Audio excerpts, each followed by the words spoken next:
सभी भक्तजनों को मेरा निवन प्रणाम। राम राम, जय श्री कृष्णा। पूनम सिहा की दुनिया में आप सभी का बहुत बहुत स्वागत है। श्रीमद् भागवत महापुराण द्वादश स्कंद चौथा अध्याय, 4 प्रकार के प्रलय। श्री सुखदेव जी कहते हैं, परीक्षित, तीसरे स्कंद में परमाणु से लेकर द्विपराद पर्यंत काल का स्वरूप और एक एक युग कितने कितने वर्षों का होता है, यह मैं तुम्हें बतला चुका हूँ। अब तुम कल्प की स्थिति और उसके प्रलय का वर्णन सुनो। राजन, 1000 चतुर्युगी का ब्रह्मा का एक दिन होता है। ब्रह्मा के इस दिन को ही कल्प भी कहते हैं। एक कल्प में 14 मनु होते हैं। कल्प के अंत में उतने ही समय तक प्रलय भी रहता है। प्रलय को ही ब्रह्मा की रात कहते हैं। उस समय ये तीनों लोक लीन हो जाते हैं, उनका प्रलय हो जाता है। इसका नाम नैमित्तिक प्रलय है। इस प्रलय के अवसर पर सारे विश्व को अपने अंदर समेट कर लीन कर ब्रह्मा और तत्पश्चात शेषशायी भगवान नारायण भी शयन कर जाते हैं। इस प्रकार रात के बाद दिन और दिन के बाद रात होते होते जब ब्रह्मा जी की अपनी मान से 100 वर्ष की और मनुष्यों की दृष्टि से 2 प्रार्थ की आयु समाप्त हो जाती है, तब महतत्व, अहंकार और पंच तन्मात्रा, ये 7 प्रकृतियां अपने कारण मूल प्रकृति में लीन हो जाती है। राजन, इसी का नाम प्राकृतिक प्रलय है। इस प्रलय में प्रलय का कारण उपस्थित होने पर पंचभूतों के मिश्रण से बना हुआ ब्रह्मांड अपना स्थूल रूप छोड़कर कारण रूप से स्थित हो जाता है, घुल मिल जाता है। परीक्षित, प्रलय का समय आने पर 100 वर्ष तक मेघ पृथ्वी पर वर्षा नहीं करते, किसी को अन्न नहीं मिलता। उस समय प्रजा भूख प्यास से व्याकुल होकर एक दूसरे को खाने लगती है। इस प्रकार काल के उपद्रव से पीड़ित होकर धीरे धीरे सारी प्रजा क्षीण हो जाती है। प्रलयकालीन सांवर्तक सूर्य अपनी प्रचंड किरणों से समुद्र, प्राणियों के शरीर और पृथ्वी का सारा रस खींच खींच कर सोख जाते हैं और फिर उन्हें सदा की भांति पृथ्वी पर बरसाते नहीं। उस समय संकर्षण भगवान के मुख से प्रलयकालीन संवर्तक अग्नि प्रकट होती है। वायु के वेग से वह और भी बढ़ जाती है और तल अतल आदि 7 नीचे के लोकों को भस्म कर देती है। वहाँ के प्राणी तो पहले ही मर चुके होते हैं। नीचे से आग की करारी लपटें और ऊपर से सूर्य की प्रचंड गर्मी। उस समय ऊपर नीचे चारों ओर यह ब्रह्मांड जलने लगता है और ऐसा जान पड़ता है मानो गोबर का उपला जलकर अंगारे के रूप में दहक रहा हो। इसके बाद प्रलयकालीन अत्यंत प्रचंड सांवर्तक वायु सैकड़ों वर्षों तक चलती रहती है। उस समय का आकाश धुएं और धूल से भरा ही रहता है। उसके बाद असंख्यों रंग बिरंगे बादल आकाश में मंडराने लगते हैं और बड़ी भयंकरता के कारण गरज गरज कर सैकड़ों वर्षों तक वर्षा करते हैं। उस समय ब्रह्मांड के भीतर का सारा संसार एक समुद्र हो जाता है, सब कुछ जलमग्न हो जाता है। इस प्रकार जब जल प्रलय हो जाता है, तब जल पृथ्वी के विशेष गुण गंध को ग्रस लेता है, अपने में लीन कर लेता है। गंध गुण के जल में लीन हो जाने पर पृथ्वी का प्रलय हो जाता है, वह जल में घुल मिलकर जल रूप बन जाती है। राजन, इसके बाद जल के गुण रस को तेजस्व तत्व ग्रस लेता है और जल नीरस होकर तेज में समा जाता है। तदंतर वायु तेज के गुण रूप को ग्रस लेता है और तेज रूप रहित होकर वायु में लीन हो जाता है। अब आकाश वायु के गुण स्पर्श को अपने में मिला लेता है और वायु स्पर्शहीन होकर आकाश में शांत हो जाता है। इसके बाद तामस अहंकार आकाश के गुण शब्द को ग्रस लेता है और आकाश शब्दहीन होकर तामस अहंकार में लीन हो जाता है। इसी प्रकार तेजस अहंकार इंद्रियों को और वैकारिक अहंकार इंद्रियाधिष्ठात्री देवता और इंद्रिय वृत्तियों को अपने में लीन कर लेता है। तत्पश्चात महतत्व अहंकार को और सत्व आदि गुण महतत्व को ग्रस लेते हैं। परीक्षित, यह सब काल की महिमा है। उसी की प्रेरणा से अव्यक्त गुण प्रकृति गुणों को ग्रस लेती है और तब केवल प्रकृति ही प्रकृति शेष रह जाती है। वही चराचर जगत का मूल कारण है। वह अव्यक्त, अनादि, अनंत, नित्य और अविनाशी है। जब वह अपने कार्यों को लीन करके प्रलय के समय साम्यावस्था को प्राप्त हो जाती है, तब काल के अव्यय वर्ष, मास, दिन, रात, क्षण आदि के कारण उसमें परिणाम, क्षय, बुद्धि वृद्धि आदि किसी प्रकार के विकार नहीं होते। उस समय प्रकृति में स्थूल अथवा सूक्ष्म रूप से वाणी, मन, सत्वगुण, रजोगुण, तमोगुण, महतत्व आदि विकार, प्राण, बुद्धि, इंद्रिय और उनके देवता आदि कुछ नहीं रहते। सृष्टि के समय रहने वाले लोकों की कल्पना और उनकी स्थिति भी नहीं रहती। उस समय स्वप्न, जागृत और सुषुप्ति, ये तीन अवस्थाएं नहीं रहती। आकाश, जल, पृथ्वी, वायु, अग्नि और सूर्य भी नहीं रहते।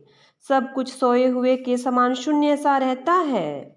उस अवस्था का तर्क के द्वारा अनुमान करना भी असंभव है। उस अव्यक्त को ही जगत का मूलभूत तत्व कहते हैं। इसी अवस्था का नाम प्राकृत प्रलय है। उस समय पुरुष और प्रकृति दोनों की शक्तियां काल के प्रभाव से क्षीण हो जाती है और विवश होकर अपने मूल स्वरूप में लीन हो जाती है। परीक्षित, अब आत्यंतिक प्रलय अर्थात मोक्ष का स्वरूप बतलाया जाता है। बुद्धि, इंद्रिय और उनके विषयों के रूप में उनका अधिष्ठान ज्ञान स्वरूप वस्तु ही भासित हो रही है। उन सब का तो आदि भी है और अंत भी, इसलिए वे सब सत्य नहीं हैं। वे दृश्य और अपने अधिष्ठान से भिन्न उनकी सत्ता भी नहीं है, इसलिए वे सर्वथा मिथ्या माया मात्र है। जैसे दीपक, नेत्र और रूप ये तीनों तेज से भिन्न नहीं हैं, वैसे ही बुद्धि, इंद्रिय और इनके विषय तन्मात्राएं भी अपने अधिष्ठान स्वरूप ब्रह्म से भिन्न नहीं हैं, यद्यपि वह इनसे सर्वथा भिन्न है। जैसे रज्जु रूप अधिष्ठान में अध्यस्त सर्प अपने अधिष्ठान से पृथक नहीं है, परंतु अध्यस्त सर्प से अधिष्ठान का कोई संबंध नहीं है। परीक्षित, जागृत, स्वप्न और सुषुप्ति ये तीनों अवस्थाएं बुद्धि की ही है। अतः इनके कारण अंतरात्मा जो विश्व, तेजस और प्राज्ञ नानात्व की प्राप्ति होती है, वह केवल माया मात्र है। बुद्धिगत नानात्व का एकमात्र सत्य आत्मा से कोई संबंध नहीं है। यह विश्व उत्पत्ति और प्रलय से ग्रस्त है, इसलिए अनेक अवयवों का समूह अव्ययी है। अतः यह कभी ब्रह्म से होता है और कभी नहीं होता। ठीक वैसे ही जैसे आकाश में मेघमाला कभी होती है और कभी नहीं होती। परीक्षित, जगत के व्यवहार में जितने भी अव्ययी पदार्थ होते हैं, उनके न होने पर भी उनके भिन्न भिन्न अवयव सत्य माने जाते हैं, क्योंकि वे उनके कारण हैं। जैसे वस्त्र रूप अव्ययी के न होने पर भी उनके कारण रूप सूत्र का अस्तित्व माना ही जाता है, उसी प्रकार कार्य रूप जगत के अभाव में भी इस जगत के कारण रूप अवयव की स्थिति हो सकती है। परंतु ब्रह्म में यह कार्य कारण भाव भी वास्तविक नहीं है, क्योंकि देखो, कारण तो सामान्य वस्तु है और कार्य विशेष वस्तु। इस प्रकार का जो भेद दिखाई देता है, वह केवल भ्रम ही है। इसका हेतु यह है कि सामान्य और विशेष भाव अपेक्षित है, अन्योन्य आश्रित है। विशेष के बिना सामान्य और सामान्य के बिना विशेष की स्थिति नहीं हो सकती। कार्य और कारण भाव का आदि और अंत दोनों ही मिलते हैं, इसलिए भी वह स्वप्निक भेदभाव के समान सर्वथा अवस्तु है। इसमें संदेह नहीं कि यह प्रपंच रूप विकार स्वप्निक विकार के समान ही प्रतीत हो रहा है, तो भी यह अपने अधिष्ठान ब्रह्म स्वरूप आत्मा से भिन्न नहीं है। कोई चाहे भी तो आत्मा से भिन्न रूप में अणु मात्र भी इसका निरूपण नहीं कर सकता। यदि आत्मा से पृथक इसकी सत्ता मानी भी जाए, तो यह भी चित्रूप आत्मा के समान स्वयं प्रकाश होगा। और ऐसी स्थिति में वह आत्मा की भांति ही एक रूप सिद्ध होगा। परंतु इतना तो सर्वथा निश्चित है कि परमार्थ सत्य वस्तु का नानात्व नहीं है, क्योंकि कोई अज्ञानी परमार्थ सत्य वस्तु में नानात्व स्वीकार करता है तो उसका वह मानना वैसा ही है जैसा महाकाश और घटाकाश का, आकाश स्थित सूर्य और जल में प्रतिबिंबित सूर्य का, तथा बाह्य वायु और आंतरवायु का भेद मानना। जैसे व्यवहार में मनुष्य एक ही सोने को अनेकों रूप में गढ़ गलाकर तैयार कर लेता है और वह कंगन कुंडल कड़ा आदि अनेकों रूपों में मिलता है, इसी प्रकार व्यवहार में निपुण विद्वान लौकिक और वैदिक वाणी के द्वारा इंद्रियातीत आत्मस्वरूप भगवान का भी अनेकों रूपों में वर्णन करते हैं। देखो न, बादल सूर्य से उत्पन्न होता है और सूर्य से ही प्रकाशित, फिर भी वह सूर्य के ही अंश नेत्रों के लिए सूर्य का दर्शन होने में बाधक बन बैठता है।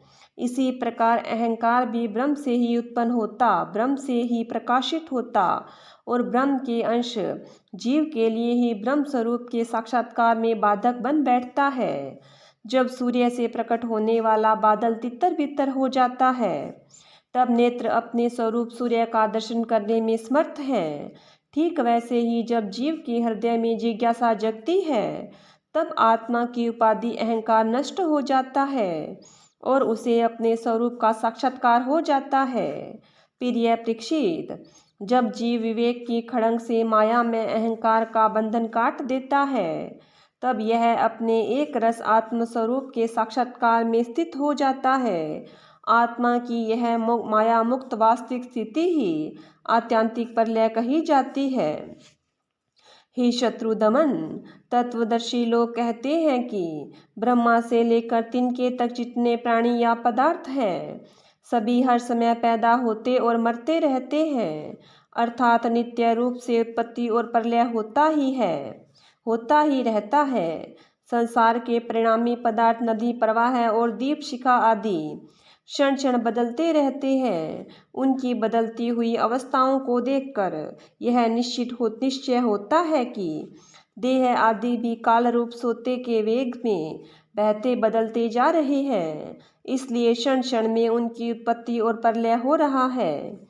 जैसे आकाश में तारे हर समय चलते ही रहते हैं, परंतु उनकी गति स्पष्ट रूप से नहीं दिखाई पड़ती, वैसे ही भगवान के स्वरूप भूत अनादि अनंत काल के कारण प्राणियों की प्रतिक्षण होने वाली उत्पत्ति और प्रलय का भी पता नहीं चलता।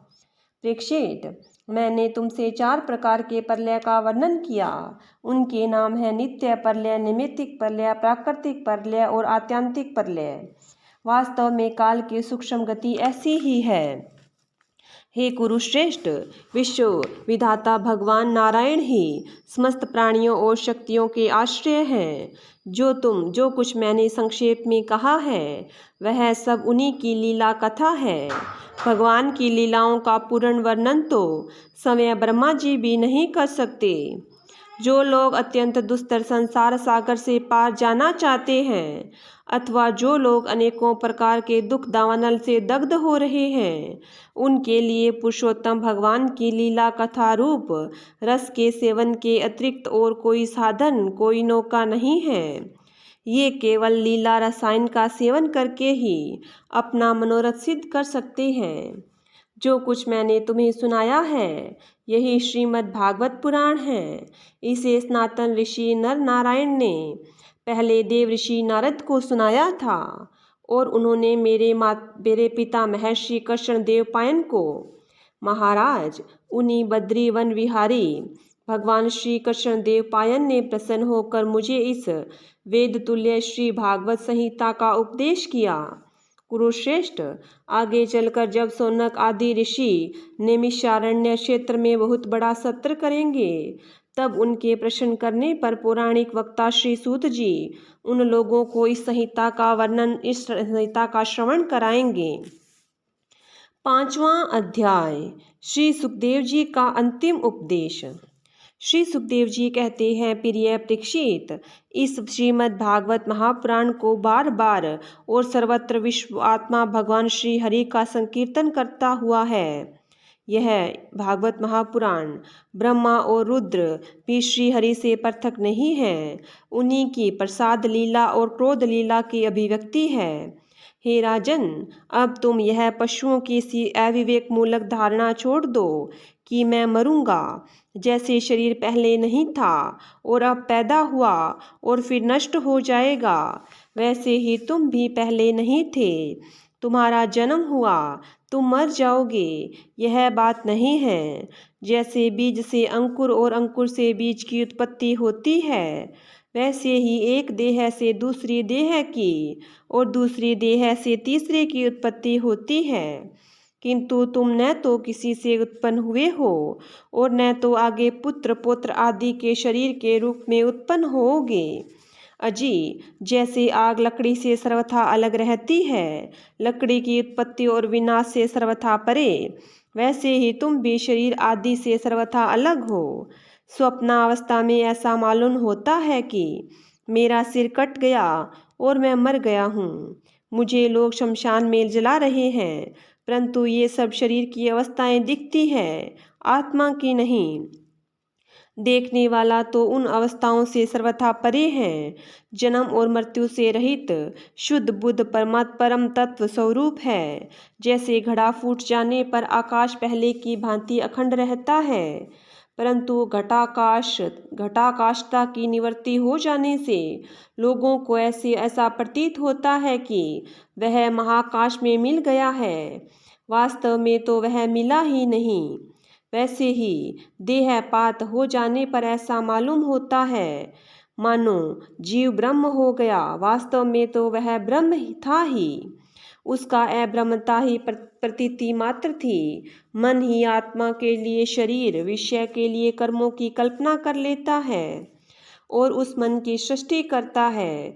माया अविद्या, वास्तव में माया ही जीव के संसार चक्र में पड़ने का कारण है। जब तक तेल रखने का पात्र, बत्ती और आग का संयोग रहता है, तभी तब दीपक में दीपकपना रहता है। वैसे ही उनके ही समान जब तक आत्मा का कर्म मन शरीर और इनमें रहने वाले चैतन्याध्यास के साथ संबंध रहता है, तभी तक उसे जन्म मृत्यु के चक्र संसार में भटकना पड़ता है और रजोगुण सत्वगुण और तमोगुण की वृत्तियों से उसे उत्पन्न स्थित और विनिष्ट होना पड़ता है। परंतु जैसे दीपक के बुझ जाने से तत्वरूप तेज का विनाश नहीं होता, वैसे ही संसार का नाश होने पर भी स्वयं प्रकाश आत्मा का नाश नहीं होता, क्योंकि वह कार्य और कारण, व्यक्त और यह व्यक्त सबसे परे है। वह आकाश के समान सबका आधार है, नित्य और निश्चल है, वह अनंत है। सचमुच आत्मा की उपासना आत्मा ही है। हे राजन, तुम अपनी विशुद्ध और विवेकवती बुद्धि को परमात्मा के चिंतन से भरपूर कर लो और स्वयं ही अपने अंतर में स्थित परमात्मा का साक्षात्कार करो। देखो, तुम मृत्युओं के भी मृत्यु हो, तुम स्वयं ईश्वर हो। ब्राह्मण के शाप से प्रेरित तक्षक तुम्हें भस्म न कर सकेगा। अजी, तक्षक की तो बात ही क्या, स्वयं मृत्यु और मृत्युओं का समूह भी तुम्हारे पास तक न फटक सकेंगे। तुम इस प्रकार अनुसंधान चिंतन करो कि मैं ही सर्वाधिष्ठान परब्रह्म हूँ, सर्वाधिष्ठान ब्रह्म में ही हूँ, ब्रह्म में ही हूँ। इस प्रकार तुम अपने आप को अपने वास्तविक एक रस अनंत अखंड स्वरूप में स्थित कर लो। उस समय अपनी विषैली जीभ लपलपाता हुआ, अपने होठों के कोने चाटता हुआ तक्षक आए और अपने विष पूर्ण मुखों से तुम्हारे पैरों को डस ले। कोई प्रवाह नहीं, तुम अपने आत्मस्वरूप में स्थित होकर इस शरीर को और तो क्या सारे विश्व को भी अपने से पृथक न देखोगे। आत्मस्वरूप बेटा परीक्षित, तुमने विश्व आत्मा भगवान की लीला के संबंध में जो प्रश्न किया था, उसका उत्तर मैंने दे दिया। अब और क्या सुनना चाहते हो? छठा अध्याय। परीक्षित की परम गति जन्मेजय का सर्वसत्र और वेदों के शाखा भेद। सूत जी कहते हैं, सौनक आदि ऋषियों, व्यास नंदन श्री सुखदेव मुनि समस्त चराचर जगत को अपनी आत्मा के रूप में अनुभव करते हैं और व्यवहार में सबके प्रति समदृष्टि रखते हैं।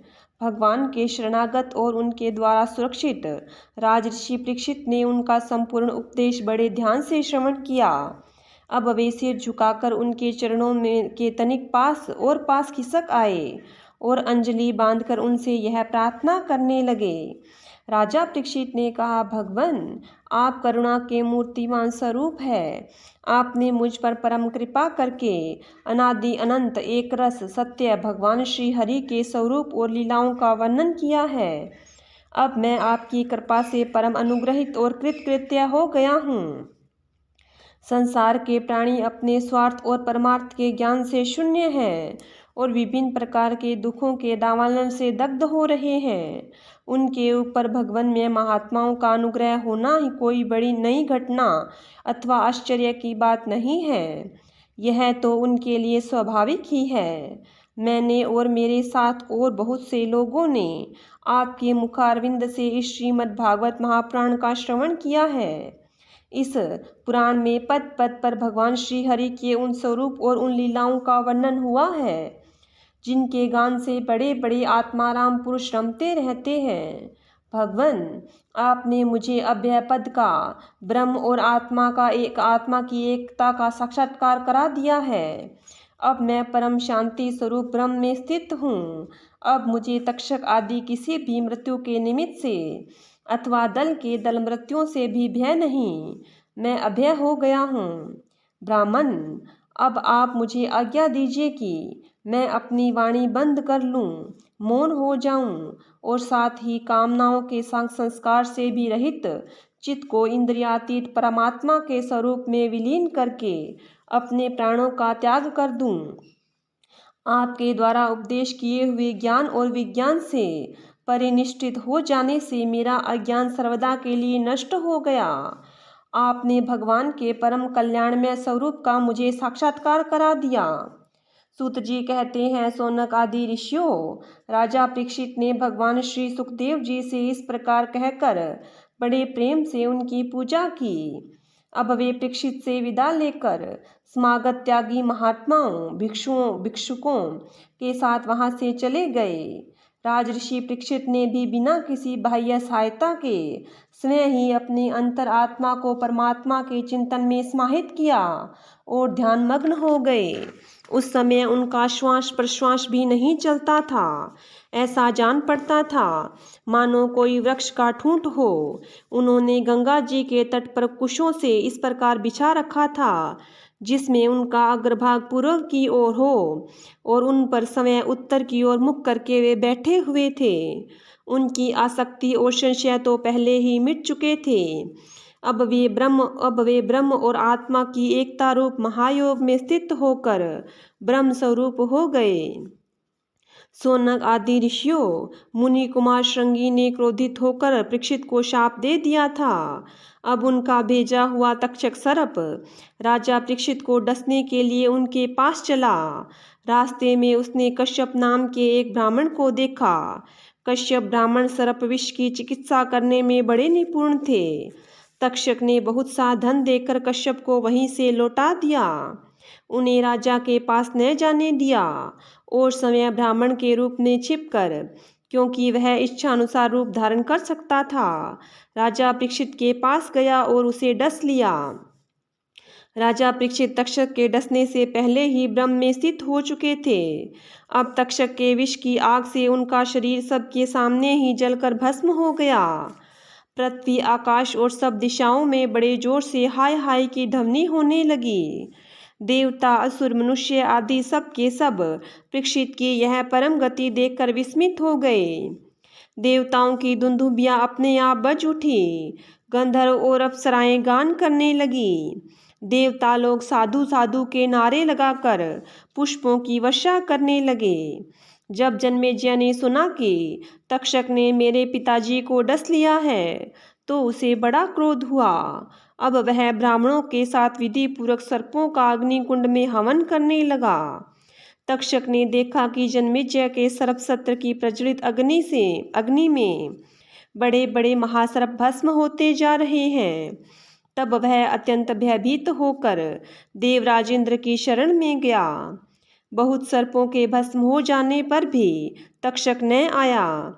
यह देखकर परीक्षित नंदन राजा जन्मेजय ने ब्राह्मणों से कहा, हे ब्राह्मणों, अब तक सर्पाधम तक्षक क्यों नहीं भस्म हो रहा है?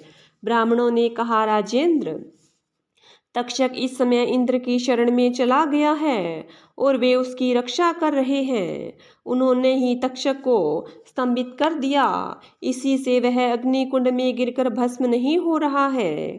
परीक्षित नंदन, जन्मेजय बड़े ही बुद्धिमान और वीर थे। उन्होंने ब्राह्मणों की बात सुनकर ऋत्विजों से कहा कि ब्राह्मणों, आप लोग इंद्र के साथ तक्षक को क्यों नहीं अग्नि में गिरा देते? जन्मेजय की बात सुनकर ब्राह्मणों ने उस यज्ञ में इंद्र के साथ तक्षक का अग्निकुंड में आह्वान किया। उन्होंने कहा, रे तक्षक, तू मरुदगण के सहचर इंद्र के साथ इस अग्निकुंड में शीघ्र आ पड़। जब ब्राह्मणों ने इस प्रकार आकर्षण मंत्र का पाठ किया, तब तो इंद्र अपने स्थान स्वर्गलोक से विचलित हो गए। विमान पर बैठे हुए इंद्र तक्षक के साथ बहुत ही घबरा गए और उनका विमान भी चक्कर काटने लगा। अंगिरा नंदन बृहस्पति जी ने देखा कि आकाश में देवराज इंद्र विमान और तक्षक के साथ ही अग्निकुंड में गिर रहे हैं। तब उन्होंने राजा जन्मेजय से कहा, नरेंद्र, सर्पराज तक्षक को मार डालना आपके योग्य काम नहीं है। यह अमृत पी चुका है, इसलिए यह अजर और अमर है। राजन, जगत के प्राणी अपने कर्मों के अनुसार ही जीवन मरण और मरणोत्तर गति प्राप्त करते हैं। कर्म के अतिरिक्त और कोई भी किसी को दुख सुख नहीं दे सकता।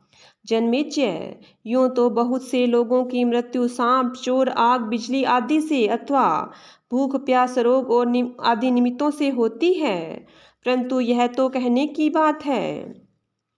वास्तव में तो सभी प्राणी अपने प्रारब्ध कर्म का उपभोग करते हैं। राजन, तुमने बहुत से निरपराध सर्पों को जला दिया है। इस अभिचार यज्ञ का फल केवल प्राणियों की हिंसा ही है, इसलिए इसे बंद कर देना चाहिए, क्योंकि जगत के सभी प्राणी अपने अपने प्रारब्ध कर्म का ही भोग कर रहे हैं। सूत जी कहते हैं, सोनक आदि ऋषियों, महर्षि बृहस्पति जी की बात का सम्मान करके जन्मेजय ने कहा, आपकी आज्ञा शिरोधार्य है। उन्होंने सर्पसत्र बंद कर दिया और देवगुरु बृहस्पति जी की विधि पूर्वक पूजा की। ऋषिगण, जिससे विद्वान ब्राह्मण को भी क्रोध आया, राजा को शाप हुआ, मृत्यु हुई, फिर जन्मेजय को क्रोध आया, सर्प मारे गए। यह वही भगवान विष्णु की महामाया है।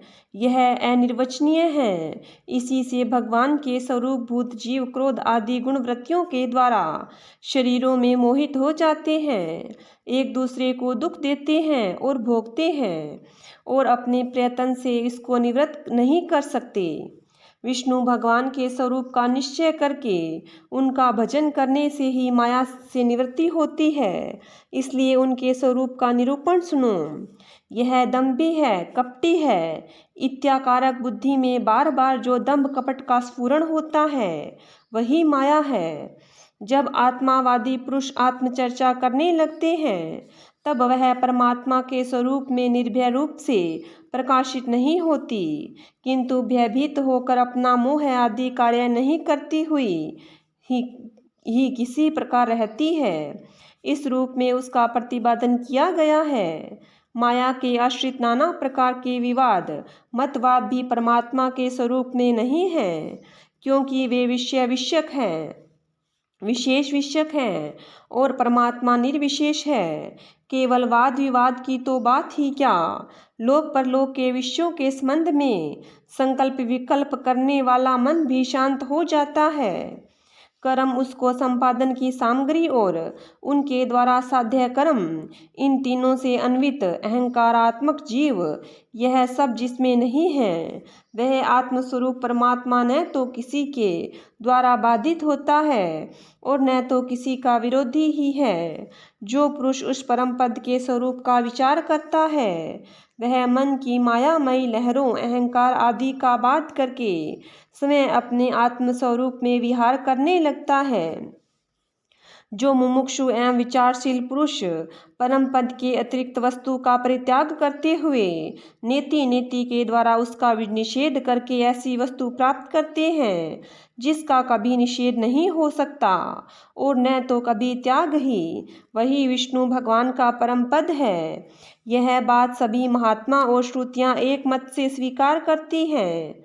अपने चित्त को एकाग्र करने वाले पुरुष अंतःकरण की अशुद्धियों को, अनात्म भावनाओं को सदा सर्वदा के लिए मिटाकर अनन्य प्रेम भाव से परिपूर्ण हृदय के द्वारा उसी परम पद का आलिंगन करते हैं और उसी में समा जाते हैं। विष्णु भगवान का यही वास्तविक स्वरूप है, यही उनका परम पद है। इसकी प्राप्ति उन्हीं लोगों को होती है जिनके अंतःकरण में शरीर के प्रति अहंकार भाव नहीं है और न तो उनके संबंधी ग्रह आदि पदार्थों में ममता है। सचमुच जगत की वस्तुओं में मैंपन और मेरेपन का आरोप बहुत ही बड़ी दुर्जनता है। सोनक जी, जिसे इस परम पद की प्राप्ति अभिष्ट है, उसे चाहिए कि वह दूसरों की कटु वाणी सहन कर ले और बदले में किसी का अपमान न करे। इस क्षणभंगुर शरीर में अहंता ममता करके किसी भी प्राणी से कभी वैर न करें। भगवान श्री कृष्ण ज्ञान का ज्ञान अनंत है। उन्हीं के चरण कमलों के ध्यान से मैंने इस श्रीमद् भागवत महापुराण का अध्ययन किया है। मैं अब उन्हीं को नमस्कार करके यह पुराण समाप्त करता हूँ। सोनक जी ने पूछा, साधु शिरोमणि सूत जी, वेद व्यास जी के शिष्य पेल आदि महर्षि बड़े महात्मा और वेदों के आचार्य थे। उन लोगों ने कितने प्रकार से वेदों का विभाजन किया, यह बात आप कृपा करके हमें सुनाइए। सूत जी ने कहा, ब्राह्मण, जिस समय परमेष्टि ब्रह्मा जी पूर्व सृष्टि का ज्ञान संपादन करने के लिए एकाग्रचित हुए, उस समय उनके हृदयाकाश से, कंठ तालु आदि स्थानों से संघर्ष से रहित एक अत्यंत विलक्षण अनाहत नाद प्रकट हुआ। जब जीव अपनी मनोवृत्तियों को रोक लेता है तब उसे भी इस अनाहत नाद का अनुभव होता है। सोनक जी, बड़े बड़े योगी उसी अनाहत नाद की उपासना करते हैं और उसके प्रभाव से अंतःकरण के द्रव्य, अधिभूत, क्रिया और कारक रूप मल को नष्ट करके वह परम गति रूप मोक्ष प्राप्त करते हैं, जिसमें जन्म मृत्यु का संसार चक्र नहीं है। उसी अनाहत नाद से अकार, उकार और मकार कारण 3 मात्राओं से युक्त ओंकार प्रकट हुआ। इस ओंकार की शक्ति से ही प्रकृति अव्यक्त से व्यक्त में परिणित हो जाती है। ओंकार स्वयं भी अव्यक्त एवं अनादि है और परमात्मा स्वरूप होने के कारण स्वयं प्रकाश भी है। जिस परम वस्तु को भगवान ब्रह्म और परमात्मा का नाम कहा जाता है, उसके स्वरूप का बोध भी ओंकार के द्वारा ही होता है। जब श्रवणेंद्रियों की शक्ति लुप्त हो जाती है तब भी इस ओंकार को समस्त अर्थों को प्रकाशित करने वाले स्फोट तत्व को जो सुनता है, वो सुषुप्ति एवं समाधि अवस्थाओं में सबके अभाव को भी जानता है। वही परमात्मा का विशुद्ध स्वरूप है। वही ओंकार परमात्मा से हृदयाकाश में प्रकट होकर वेद रूपा वाणी को भी व्यक्त करता है। ओंकार अपने आश्रय परमात्मा पर ब्रह्म का साक्षात वाचक है और ओंकार ही संपूर्ण मंत्र, उपनिषद और वेदों का सनातन बीज है। सोनक जी, ओंकार के 3 वर्ण हैं, अ, उ और म। ये ही तीनों वर्ण सत्व, रज और तम।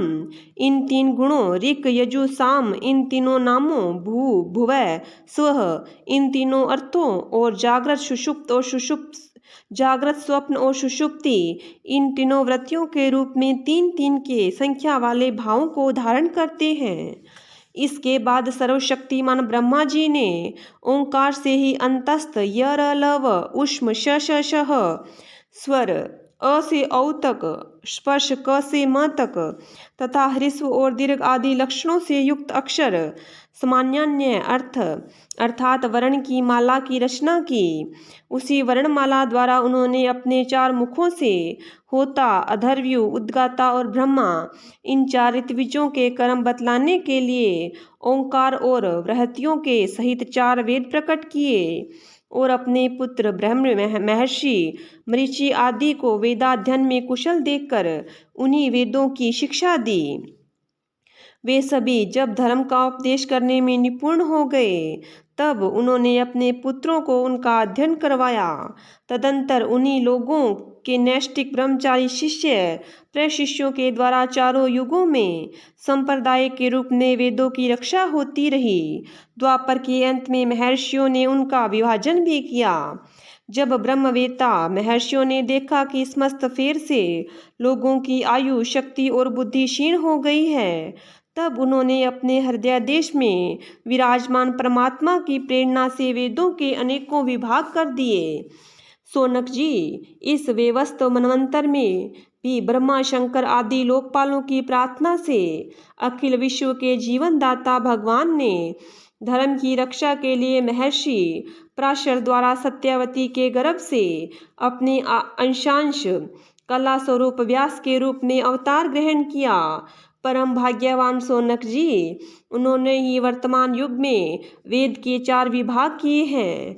जैसे मणियों के समूह से विभिन्न जाति की मणियां छांटकर अलग अलग कर दी जाती है, वैसे ही महामती भगवान व्यासदेव ने मंत्र समुदाय में से भिन्न भिन्न प्रकरणों के अनुसार मंत्रों के संग्रह करके उनसे ऋग, यजु, साम और अथर्व ये 4 संहिताएं बनाई और अपने 4 शिष्यों को बुलाकर प्रत्येक को एक एक संहिता की शिक्षा दी। उन्होंने बृहव्रज नाम की पहली ऋग संहिता पेल को, निगद नाम की दूसरी यजु संहिता वैशंपायन को, शाम श्रुतियों की छंदोग संहिता जेमिनी को और अपने शिष्य सुमंतु को अर्थवंगिरस संहिता का अध्ययन कराया। शौनक जी, पेल मुनि ने अपनी संहिता के 2 विभाग करके एक का अध्ययन इंद्रप्रमिति को और दूसरे का वाशकल को कराया। वाशकल ने भी अपनी शाखा के 4 विभाग करके उन्हें अलग अलग अपने शिष्य बोध, याज्ञवल्क्य, पराशर और अग्निमित्र को पढ़ाया। परम संयमी इंद्रप्रमिति ने प्रभावशाली मांडुक्य ऋषि को अपनी संहिता का अध्ययन करवाया। मांडुक्य के शिष्य थे देवमित्र, उन्होंने सोभ्री आदि ऋषियों को वेदों का अध्ययन करवाया।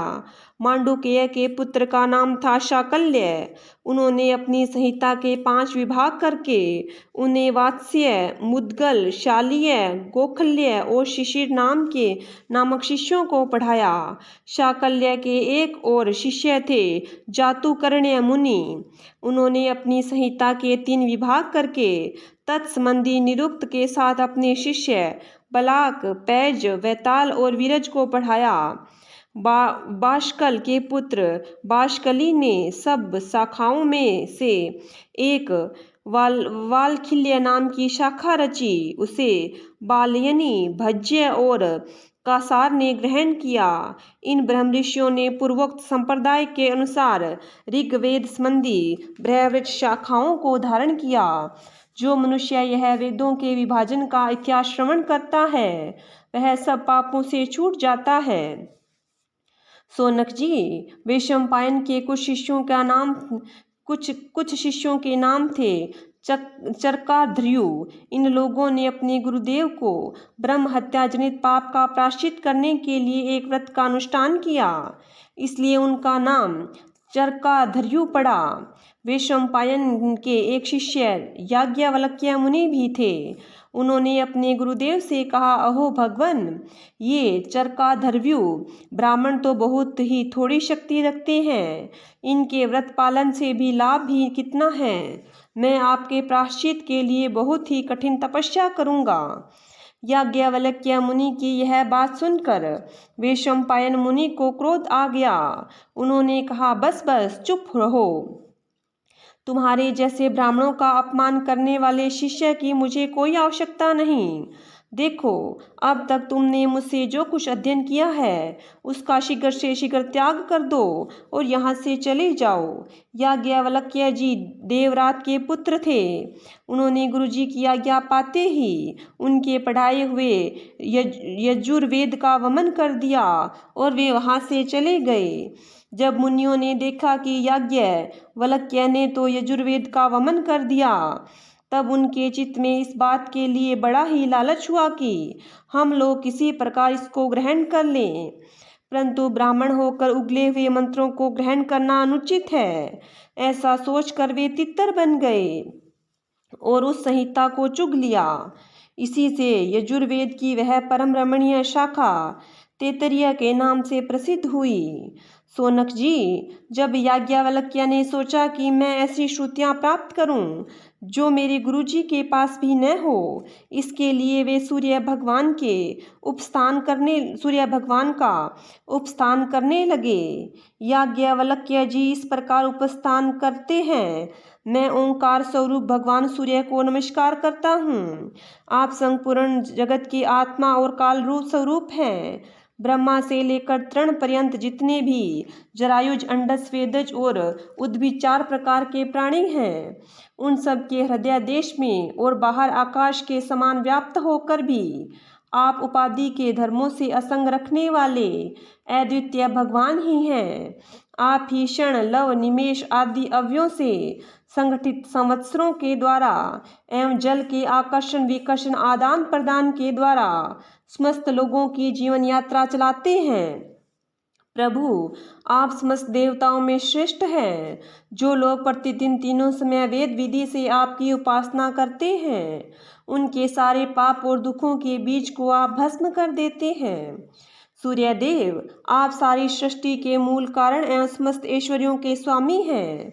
इसलिए हम आपके इस तेजोमय मंडल का पूरी एकाग्रता के साथ ध्यान करते हैं। आप सबके आत्मा और अंतर्यामी हैं। जगत में जितने चराचर प्राणी हैं, सब आपके ही आश्रित हैं। आप ही उनके अचेतन मन, इंद्रिया और प्राणों के प्रेरक हैं। यह लोक प्रतिदिन अंधकार अजगर के विकराल मुँह में पड़कर अचेत और मुर्दा सा हो जाता है। आप परम कल्याण स्वरूप है, इसलिए कृपा करके अपनी दृष्टि मात्र से ही इसे सचेत कर देते हैं और परम कल्याण के साधन समय समय के धर्मानुष्ठानों में लगाकर आत्माभिमुख करते हैं। जैसे राजा दुष्टों को भयभीत करता हुआ अपने राज्य में विचरण करता है, वैसे ही आप चोर जार आदि दुष्टों को भयभीत करते हुए विचरते रहते हैं। चारों ओर सभी दिक्पाल स्थान स्थान पर अपनी कमल की कली के समान अंजलियों से आपको उपहार समर्पित करते हैं। भगवान, आपके दोनों चरण कमल तीनों लोकों को गुरु सदृश महानुभावों से भी वंदित है। मैंने आपके युगल चरण कमलों की इसलिए शरण ली है कि मुझे ऐसे यजुर्वेद की प्राप्ति हो जो अब तक किसी को न मिला हो।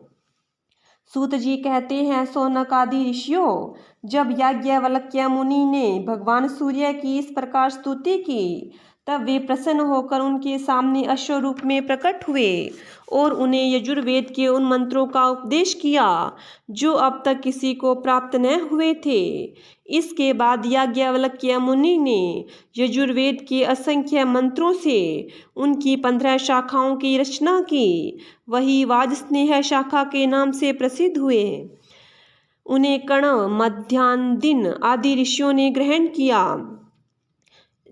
यह बात मैं पहले कह चुका हूँ कि महर्षि श्री कृष्ण देवपायन ने जैमिनी मुनि को साम संहिता का अध्ययन करवाया।